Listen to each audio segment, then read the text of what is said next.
Wait, Harry, what's that music? I don't know. Did you think it was me?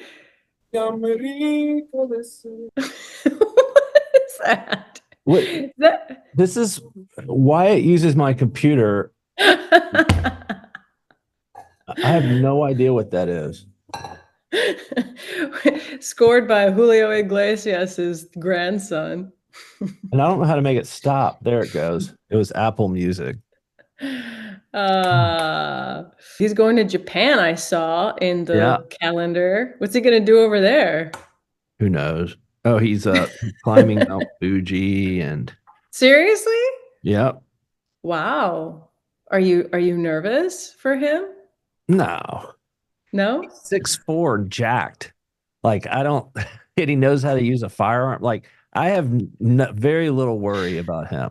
That has nothing to do with climbing a mountain, Harry. Well, I mean, see, I'm always thinking of other people might get after him. But Oh, yeah, that's I so guess funny. climbing a mountain, he's doing it in the middle of summer. So, it's not like he's going to get in an avalanche I- or something stupid like that. I'm worried that he knows nothing about Japan. And it's such like he needs to learn. He needs to, watch Shogun Oh, or yeah. watch something, watch some YouTube videos to learn about their history, their culture, so that you recognize things when you're there. First of all, you know how to act and you just know something instead of just going there and partying and climbing a Speed mountain. Racer. Yeah, he could watch Lost in Translation, Speed Right. Racer, you know, all I of the I adventures. I have a spiritual connection to that movie. I feel Oh, I've been in that situation where I'm just the old man that's kind of out of fish out of water.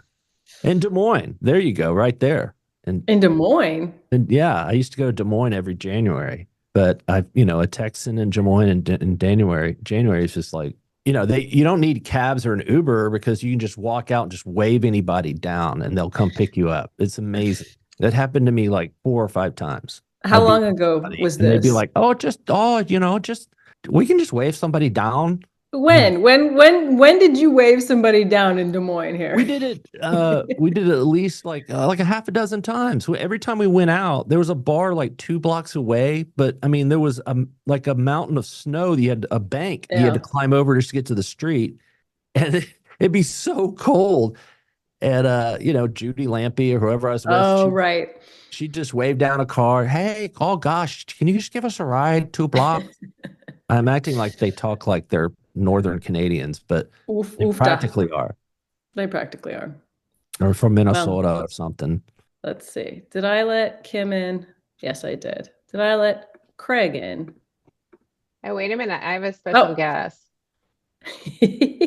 I can't make my video work though. Oh, there we are. Uh-oh. You got to squish down. Hey, it's Lester. My eyes. He said Oh, he needed to talk to Harry. So Listen, Lester has been one of the most prolific guests on our podcast without ever having honest. been on our because podcast. he says you're one of the most prolific guests. yeah, And we just read your emails live and then I Yeah. respond to them. It's a great bit. wait, he wants to talk about how we're not in a recession. Okay. Do you Well, want to debate that first? I mean, You do close the we door, have all thanks. day, Kim? Can we have all day? Well, Because how last I Lester gives checked- you a secret word you're supposed to say on stage? I have a whole sentence I'm going to have to work into the podcast today about recession. So make sure you give me an opener. why don't you introduce our guest? You're down for business Um, now that you have your hat on? Is that Yeah. yeah, okay. This means go time. Yeah. Okay. When I Yeah. put my hams hat on, it's We're ready to go. time. Okay. Now, I would like to welcome to Beer Net Radio Craig Purser, President and CEO of NBWA, America's Beer and Beverage Distributors, and Kim McKinnish, Senior Vice President and Chief Operating Officer of NBWA.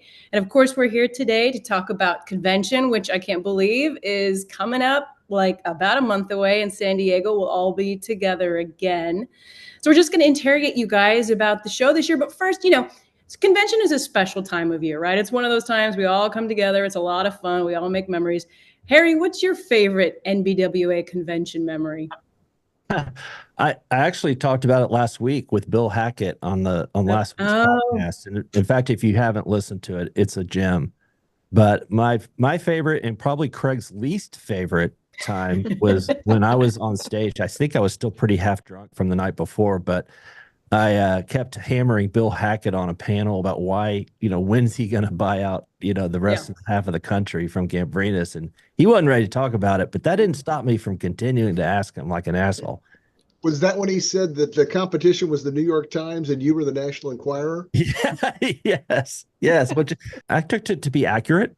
And Badge of honor. Sure. yeah, at the time.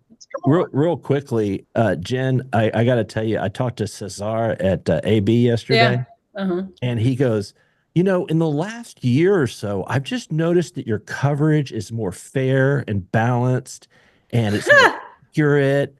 And I go, well, that's just because I've given more editorial responsibility to Jen. That's pretty funny. So, well, my favorite is last year at the top of Dre's, Constellation had their party, and Jim Sabio was looking for me personally. He was looking for a Modelo Picante. As Harry will be like, Jen always has to have the thing that's not there, and she has to have 5 of them. Jim Sabio was looking just for me for my drink, and I felt very special. Special things happen. Something for everybody at NBWA. I mean, that's what it's all about, man. I mean, if we got a wall of beer, we want to be able to find whatever it is that thirsty consumer is looking for. Because you know what? That's what distributors do every day. That's right. That's right. Well, tell us about show highlights for the year, right? What's different from years past? What do you guys have in store for us?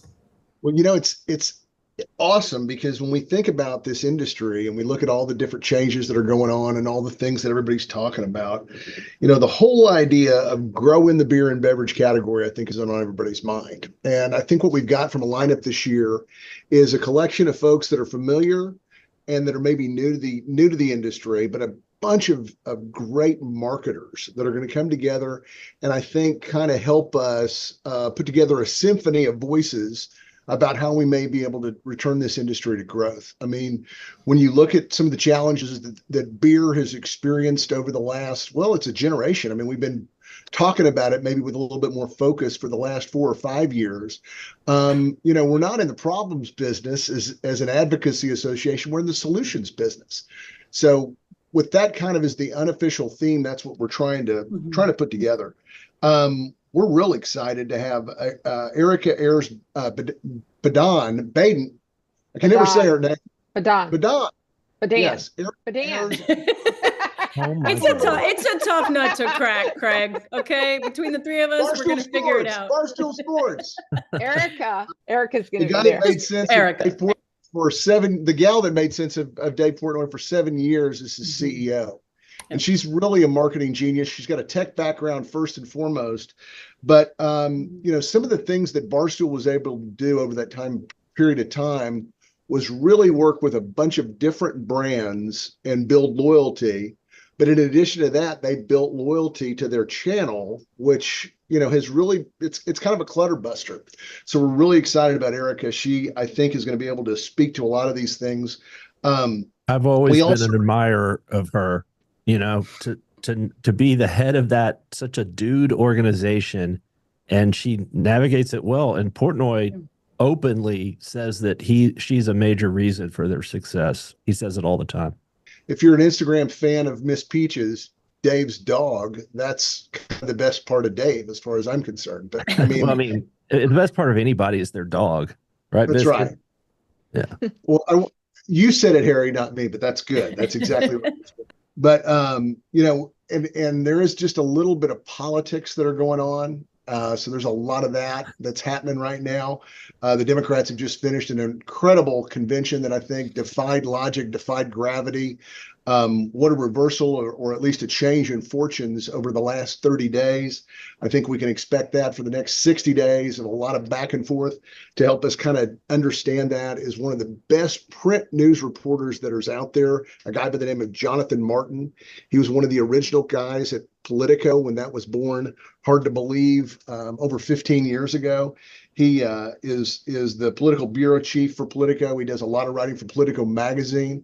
As the Democrats were dealing with a change at the top of the ticket, he had some breaking news as you know, that whole party. I've been watching politics for about 35 years and spent a lot of time with both Republicans, which is where my roots are, and with Democrats. And just to watch what's happened has been amazing. And I think he's going to be able to give us kind of a front row seat about what's going on. This is not the rematch of 2020 that a lot of us thought was going to be the race. And so we're excited about that. We're also going to hear from, like I said, some familiar faces, but we're going to be doing it with some new partners. I don't know if either one of you guys are familiar with Amy Jo Martin, but Amy Jo is a marketer. Once again, first and foremost, she was Jen. I know you're very familiar with her because at our Brew Leadership Conference, and Kim will talk a little more about that. In the spring, she was our keynote, and she is fantastic as far as framing up issues. She is going to, in her own "Why Not Now" style, anchor a panel of industry experts that folks are very familiar with, including Bill from Athletic Brewing, which has just been an amazing success story. $800 million worth of value that's been reported on. I think it's much more significant of that than that. I know that we're excited about Bill Paulchive from Pabst is going to join us on that panel.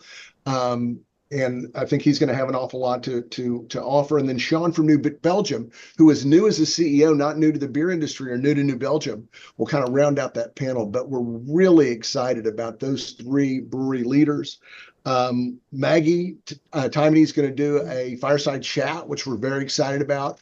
Obviously, Heineken has had some success with their 0.0 product, which is interesting. I think a lot of beer distributors, maybe if we were having this conversation 18 months ago, the jury was out on non-alcohol beer. We heard a lot of resistance to things like Dry January. My message to our members for the last 2 years has been, we have to lean into that kind of thing. We are America's Beer and Beverage Association, and there is plenty of products to go around, and non-alcohol and low alcohol and better for you beer are front and center for a lot of those products. And then we're really excited. We're going to have a panel that's going to talk about the on-premise business, and we're going to hear from leading distributors. And I'm really excited to share that Jim Cook is going to play a role in that panel. Jim's been outspoken lately about some of the things that he thinks Boston Beer should be doing to address some of the challenges in the on-premise. And that, together with our own Lester Jones, we think is going to be a great combination as we kind of look at all of this general session, topics of discussion, something in there for everybody. Yep. Yeah, I mean, spending growth in the on-premise is actually growing faster than the off-premise, which Lester points out, because I think the narrative has been the opposite. And there's so much focus on off-premise scans that it's kind of the forgotten channel, but it's yet so important. Well, we spent so much time, COVID kind of taught us some false positives. We saw brands get launched and take off without an on-premise. And I'm broad generalization there, but the reality of it is we got to get people coming back together. As I look at data, and I look at more the consumer data as it relates to consumers' preference or lack of preference for beverage alcohol, there's something that's really needed here, and it's we need to make alcohol great again. We've got to bring people back together. Do you like how I did that? Wow. Segue between the topics. It's important.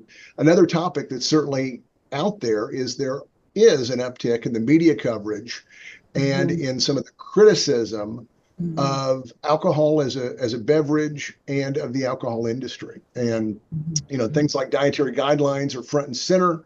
That's something that we're working on with the brewers and the other manufacturers, as well as the wine and spirits wholesalers of America.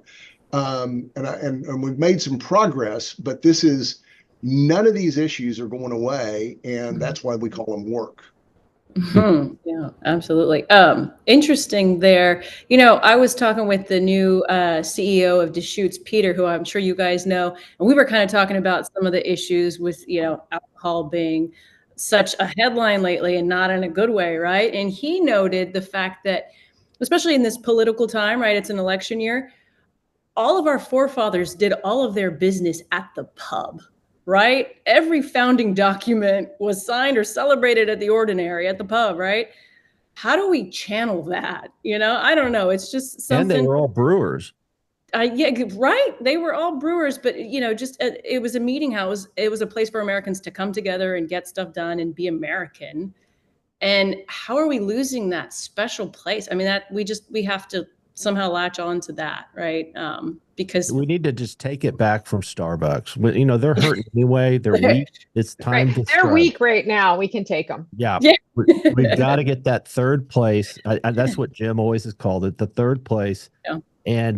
And they're weak, and we need to bring back dive bars. That's why I'm wearing this Hams hat.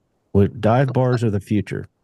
Well, I remember in the old BAA days, this was 20 years ago. It was before I was president of our group, but I was speaking at the old BAA meeting in Seattle, and Dan Bradford was running the BAA, and he had gotten Howard Schultz to come for free to speak to the old BAA. And I drew the short straw. I had to follow Howard Schultz. And I said, this is funny. It was 20 years ago, but I said, who better to talk to a group of people that want to sell a six-pack of beer? This was at the time. I said, for $6 than the guy that invented the $3 cup of coffee. So adjust those dollars for 20 years ago. But, it really is true when you look at a company that's transformed things, that has now hit a wall, that is searching for relevance. And, I think so many times part of what we need to do is we need to borrow from some of those examples, and we need to get back to the basics, and we've got to make that compelling reason. And obviously the brands play a role in this, but we've got to get people thinking about these things differently and not just repeating the same old mistakes. Yeah. No, right. And I think what you're saying there about Starbucks, I hadn't really put this together before, but we're talking about on premise, and in Lester's numbers, he's showing like the new accounts. If you look at the new accounts that have come online in the last year, 2/3 of them are on premise, right? Back to the basics of building brands on premise. But Starbucks, like they've noted their two weaknesses now are that everybody believes they're like the fast food of coffee. You get it mobile ordered, you get it through the drive-through, you don't go in, you don't know the baristas, you don't know the other customer. So if we just turn that and applied it to on premise, I think it's a good lesson. Dive But bars. the whole idea of the third was you got work, you got home, and then you got Starbucks.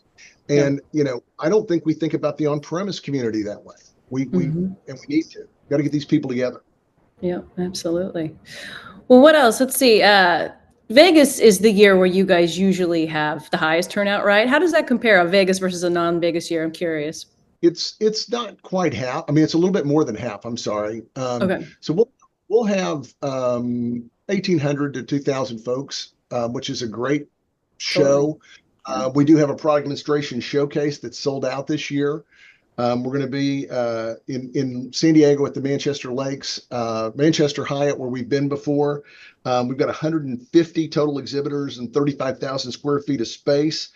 We got technology that's kind of one bent. We've got a lot of service providers that are going to be there. Obviously, we're going to have a number of suppliers that are there. This is kind of a great way for new products that want to get introduced to distributors to come and display and talk about distribution.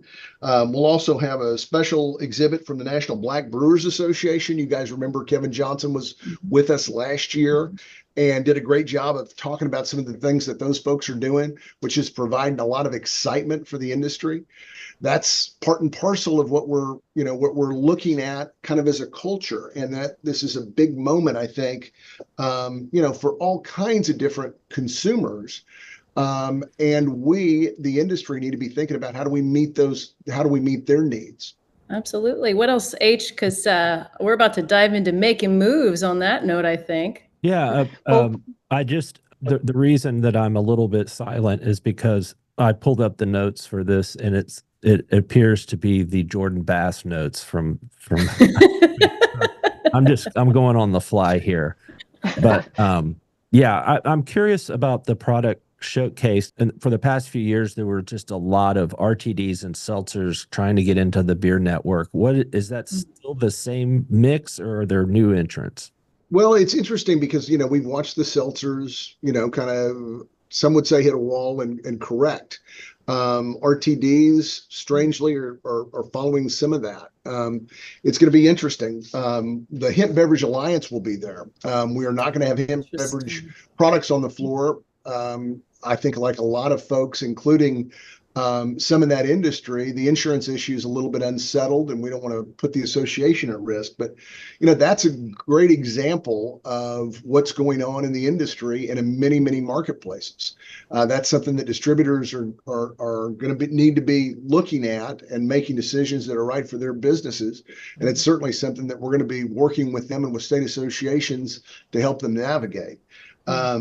We also have a 25 exciting seminars, and these are value-added kind of breakout sessions, 3 different time slots, 7 tracks, including finance, sales, operations, technology, workforce, legal, and then a new one this year, which is kind of distributors of the future. And that's important. So as folks look at the kind of the catalog of offerings for this convention, the idea is there may be somebody down the hall that they haven't invited before, but they see, wait a minute, we've got 2 seminars that would be great for this person. It would be a great add-on. Why don't you come with us and come to the convention? But a lot of things that are going on that are kind of sub-themes. We're going to be talking about shifts in consumer behavior. We know that there's a lot that's going on, particularly with an eye on those emerging LDA consumers. What is it that we need to be doing to make alcohol more relevant to those folks? The whole growth in non-alcohol products, and we've watched some of that grow. We've watched a number of our members go out and try to get those products. We've also watched a lot of them walk down the street, across the street, or wherever, because, maybe you don't have the right distribution agreement. Certainly, a lot of these products are not franchise protected. So as you're making investments in these products, you need to understand that contract is king, and you've got to understand that they could go across the street, down the street, or off the street, as we're watching some of these manufacturers hit walls. I don't want to pick on any of them, but some of these celebrity brands have made headlines lately, Harry, and you've covered them, and they're again, reversal of fortune. 6 months ago they were walking on water, and now they're sinking like a lead balloon. Now they can't they can't pay their suppliers. Yeah, and they can't pay their distributors, and it's a cautionary tale. New labor dynamics are really important to folks.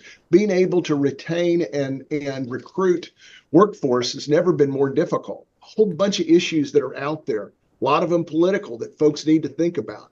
The whole idea around immigration, we're all for legal immigration. We're all for enforcement of the nation's laws. But we need to really seriously think about what might happen to the American beer industry if we were to send 10 million folks home. And we need to be having serious conversations around that. Regulatory challenges and changes, both alcohol and non-alcohol, all those kinds of things are going to be on the agenda as we get together next month. Well, one thing that I worry about, Craig, as a sub-S corporation myself and a small business, is the loss of the pass-through tax break that is set to expire or sunset next year. Will that be brought up at all? Absolutely. That is probably the single biggest issue, big picture, beyond our alcohol and beer bread and butter, that is certain to happen. If Congress does nothing in 2025, that Section 199A deduction goes away. And all of a sudden, we're going to have, a major tax increase on American small business. I was encouraged last night to see Vice President Harris at least talk about taxes, talk about tax cuts. She was talking about middle class. She was, it was very, very elementary. She wasn't getting into the great detail, but I was encouraged to hear her bring that up because this is something Congress has got to deal with regardless of who wins the presidential election. Well, are we ready to talk about what comes after convention proper? Our 3rd annual, which I have a small hand in and I'm super excited about because it's been such an energizing event the last few years. I mean, you take this great group of people that's already there and then kind of put them into a new situation and a different kind of conference track. And it's just grown and grown. And I'm excited to talk about what's going to happen this year. So Kim, I don't know if you want to touch on our all-star lineup and who you're most excited to see there and what kind of changes you've made with the feedback we've gotten from years prior.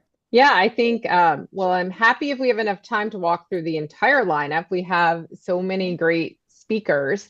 And I think, each year it has a little bit of a different feel to it, right? This is our third annual. Last year, we named the event Making Moves. We thought that embodied what we were trying to do last year. And it turned out we thought really that embodies what we're going to try to do every year. And so we added a sub theme this year, Level Up.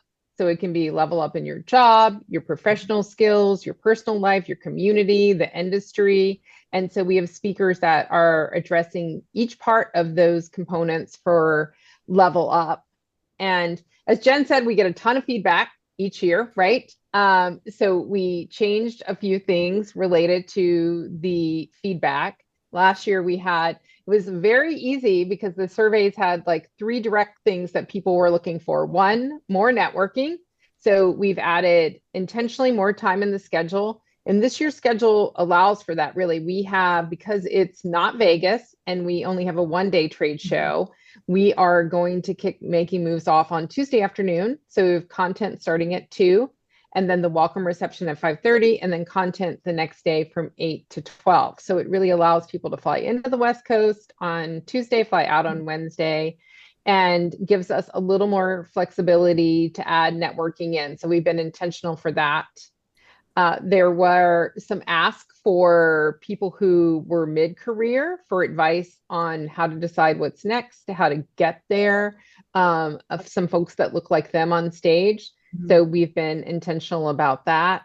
And then this one was super easy. People asked for a longer welcome reception. They thought they didn't have enough time to socialize. So we've doubled the time. We have a 2-hour welcome reception on Tuesday night. So we're excited about all of that.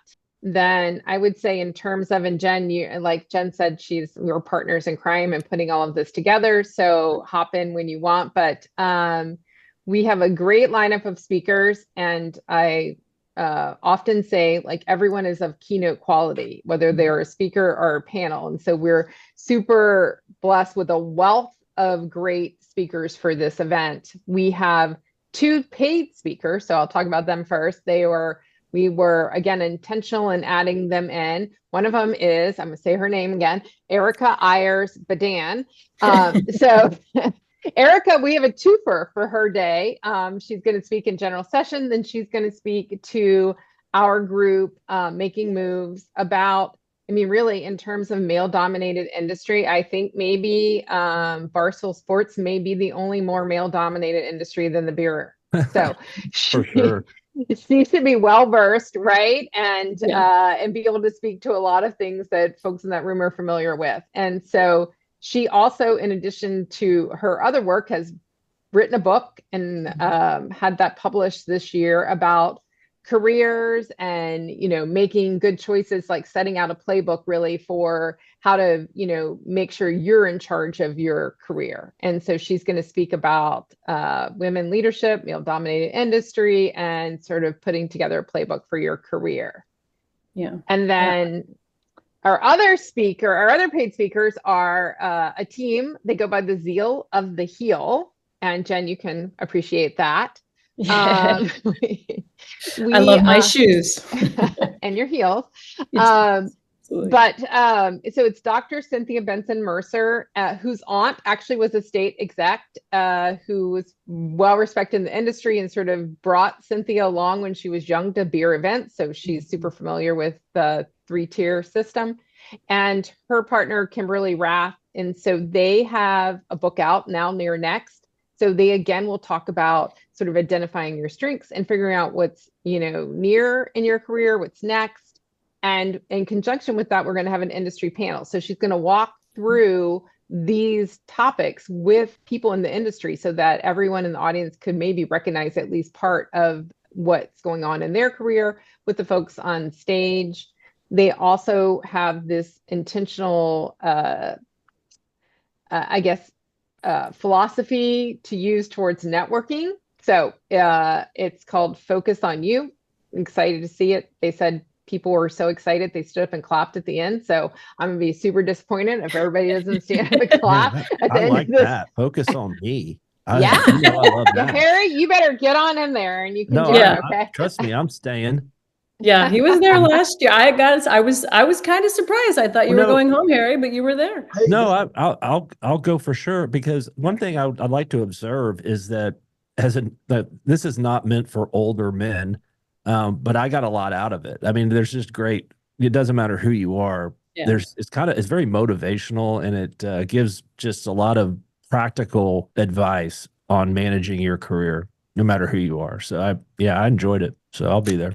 Awesome. Thanks. No, and I think, and I'll let you speak to this too, Kim, but I think what makes this show unique to that point is that it is an industry show, and we do talk about industry issues for sure, but it's also leadership development and, practical career and things, like you said, everybody can use. And to me, that's what makes it interesting. And I don't know how you feel, Kim, about what differentiates it. Yeah, no, I think it is exciting. It's energizing.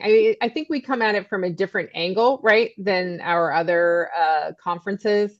And again, people are so enthusiastic to be involved, which it has a different tone to it. So it's exciting. I think it's a little bit less formal because we're all sort of there. We're engaging. People want to meet each other.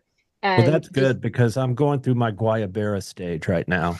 And I've just been wearing Guayaberas. I live in San Antonio. Why wouldn't I? It's the I didn't really mean like clothing choices. I meant I meant okay. sort of like an engagement, Right.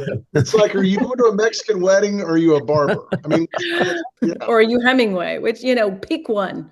Yeah, But I think Hemingway's a good one. You can see he's right there.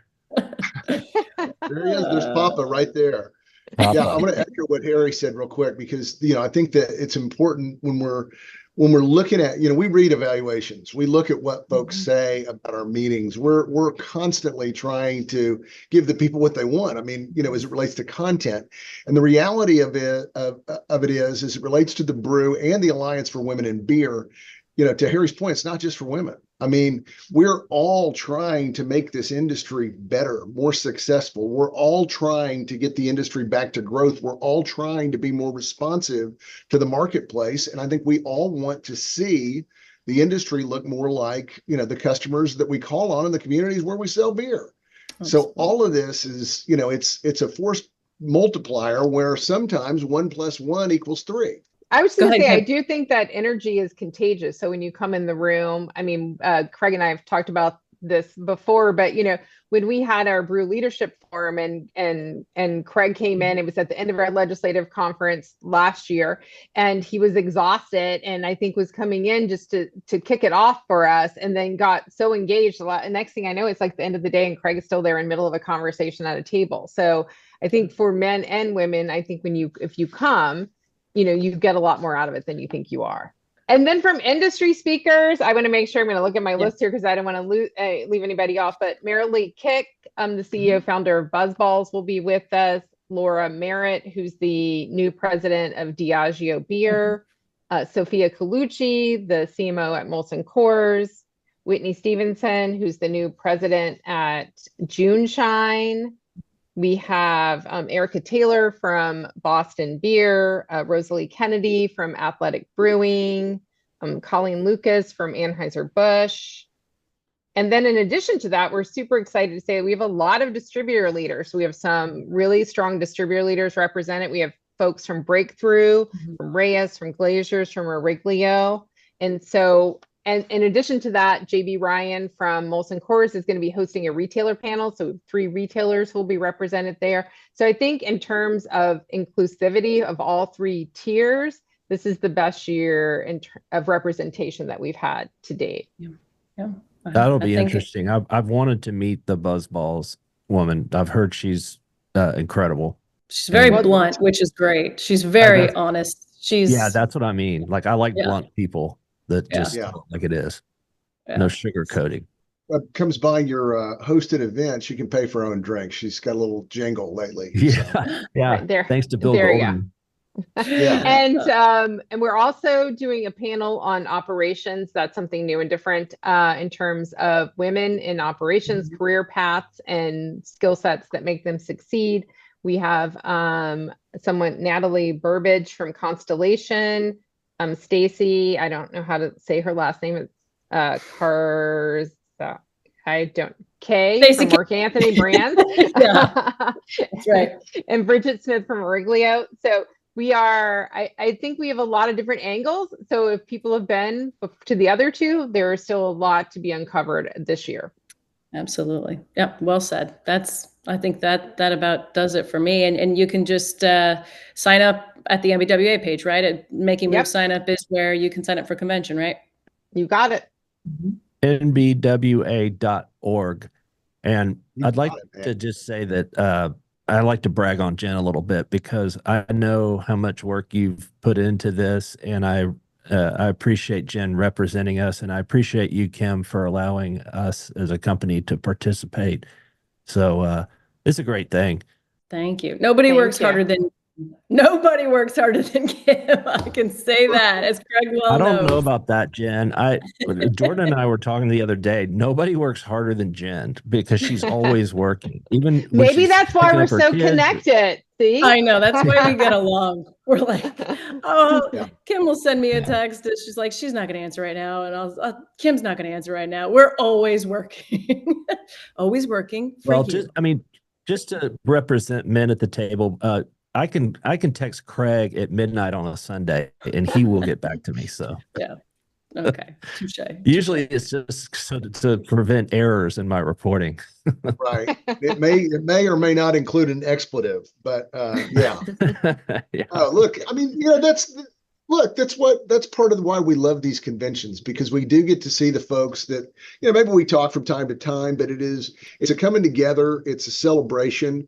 Regardless of what sucks in the business or what's killing it in the business, this is a great industry. And I've said this a million times. This is a great industry because its people are good.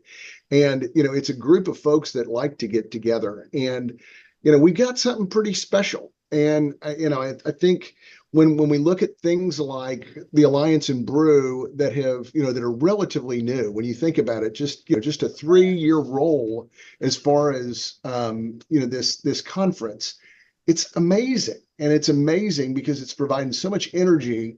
And I think it's just going to make us all better. And that's what we're trying to do. Let me just say that I've been in this business doing this for almost 30 years now. And the only 2 conventions that I've never missed are my own, because just requirements of the service, and the NBWA convention. I don't think I've ever missed one. It doesn't matter if I'm sick. I'll just go spread germs. I really, I'm no kidding aside. It's the must attend event of the year. So if you're in this business, you got to go. Period. All right. Well, absolutely. Right, Biscuit. I might even bring Biscuit. Never. No, because then I have to take care of you and Biscuit. Okay, pick one. Yeah, true. Well, good. Well, thank you guys for being on BeerNet Radio. We sure appreciate it, and we will see you in a couple weeks in San Diego. Absolutely, looking forward to it. Everybody here's going to be there, right, Jen? You're going. Oh yeah, absolutely. I think we have our whole crew coming. Your side. So yeah, there's so much to do. You have to roll thick. So yeah, roll thick. I like that. All right, guys. Well, thanks for being on, and y'all have a great weekend. Thanks. You. Take care. Bye. Bye guys.